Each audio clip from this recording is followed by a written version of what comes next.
So, this was the cardiology equivalent of if a toddler conducted a study funded by Scientology on if the earth was flat. So, I didn't want to comment on it, but it's getting harder to avoid. Hi, I'm Derek, and as a preventive cardiologist, I'm compelled to address a persistent and dangerous myth gaining traction online, the so called lean mass hyperresponder, or LMHR theory. This hypothesis claims that in lean, metabolically healthy individuals, often following low carb or keto diets, markedly elevated LDL cholesterol isn't harmful if triglycerides are low and insulin sensitivity is preserved. Despite its popularity in certain online alternative wellness circles, though, this idea runs directly counter to a century of research showing LDL's causal in atherosclerotic disease, regardless of body composition or quote unquote metabolic health status. You can still put bacon grease in your Porsche and mess up the engine. Recently, a study known as the Keto Trial was published in JACC Advances aiming to support the LMHR theory. The authors, including a keto activist without a legitimate healthcare background, claimed that LMHR individuals didn't show increased plaque despite sky-high LDL levels.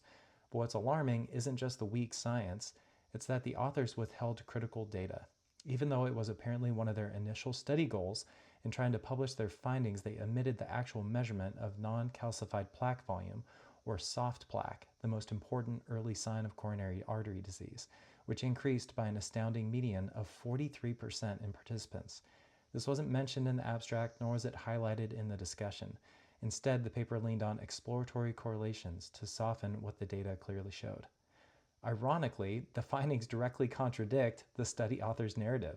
The data, when viewed without bias, demonstrate that lifestyle-induced elevations in LDL lead to rapid development of soft plaque, even in lean, insulin-sensitive individuals. In other words, this research unintentionally confirms what the broader scientific community already knows: high LDL is atherogenic, no matter how you acquire it.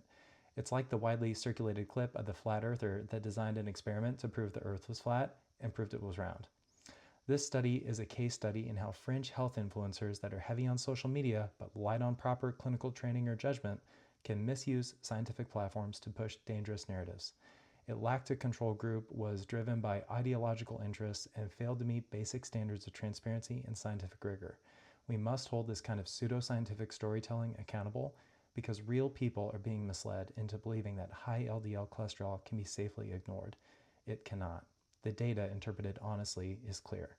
If your LDL is high, your risk is high, no matter how fit, lean, or metabolically healthy you may appear. You can still clog up your engine with life-altering or fatal consequences.